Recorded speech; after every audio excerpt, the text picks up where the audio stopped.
ஒரு காலத்தில் இந்த பூமியில் டைனோசர்கள் இல்லை. ஆனால் நிலம் வெறுமையாகவும் இல்லை.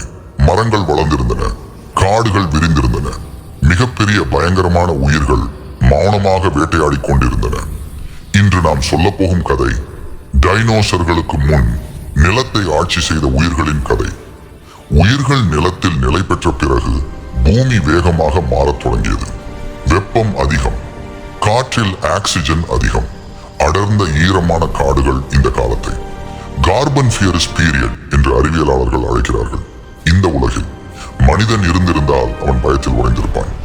ஏன் என்றால் இந்த காலத்தில் பூச்சிகள் தான் உண்மையான ராட்சசங்கள். ஒரு தும்பி மனிதன் கையை விட நீளமானது. வண்டுகள் கால் சத்தம் கேட்கும் அளவு பெரியது. ஏன் இவ்வளவு பெரியதாக வளர்ந்தன? காரணம், ஆக்சிஜன் அளவு இன்றையதை விட அதிகம். வேட்டையாடும் பெரிய மிருகங்கள் இல்லை. இந்த பூச்சிகளுக்கு யாரும் பயப்பட வைக்கவில்லை. அவை காட்டின் ராஜாக்கள். பூச்சிகளுக்கு பிறகு நிலத்தில் ஒரு புதிய சக்தி உருவானது. அவை முழுமையான டைனோசர்கள் அல்ல, ஆனால் மிகவும் பயங்கரமானவை. அந்த உயிர்களில் முக்கியமானவன் டைமெட்ரோடான். முதுகில் பெரிய சாய்ந்த சக்கரம் போல ஒரு அமைப்பு, கூர்மையான பற்கள், வேகமான தாக்குதல். அவன் டைனோசர் இல்லை, ஆனால் டைனோசர்களை விட முன்னே வாழ்ந்த உச்ச வேட்டையாடி. அந்த காலத்து காடுகளில் ஒரு அசைவும் சத்தமும் மரணமாக முடியும்.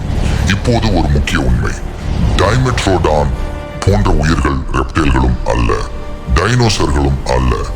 அவை மாம்மல்களின் மேமல்ஸ், மிக பழைய முன்னோர்கள். ஆம், நீயும் நானும் வந்த வழி இங்கேதான் ஆரம்பிக்கிறது.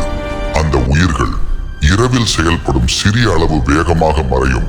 அவர்கள் ராஜாக்கள் இல்லை, ஆனால் பிழைத்துக் கொள்ளும் கலை தெரிந்தவர்கள். காலம் முடியது, பூமி மீண்டும் மாறியது. எரிமலை வெடிப்புகள், கடும் வெப்பம், காலநிலை சிதைவு. இது பெர்மியன் மாஸ் எக்ஸ்டிங்ஷன். இந்த அழிவில் பூமியின் 90% உயிர்கள் அழிந்தன.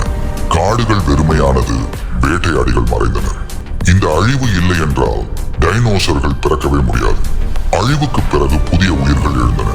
அவர்கள் 2 கால்களில் நடக்கும், உடல் நேராக நிற்கும், வேகமான வளர்ச்சி கொண்டவர்கள். இவர்கள்தான் ஆர்கோசார்ஸ். இந்த குழுவில் இருந்துதான் பின்னர் 2 வரிசை பிரிந்தது. ஒன்று டைனோசர்கள், 2 முதலைகள். ஆனால் இந்த நேரம் வரை டைனோசர்கள் இன்னும் ராஜாக்கள் இல்லை. அவர்கள் வாய்ப்புக்காக காத்திருந்தவர்கள். டைனோசர்கள் திடீரென தோன்றவில்லை. அவர்கள் வந்தது மில்லியன் கணக்கான உயிர்களின் தோல்வி, போராட்டம், அழிவு அனைத்திற்கு பிறகு.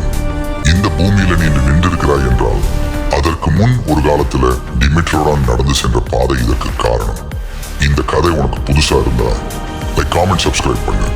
ஏன்னா உண்மையான கதைகள் எப்பவும் மதிப்புள்ளவை. நன்றி.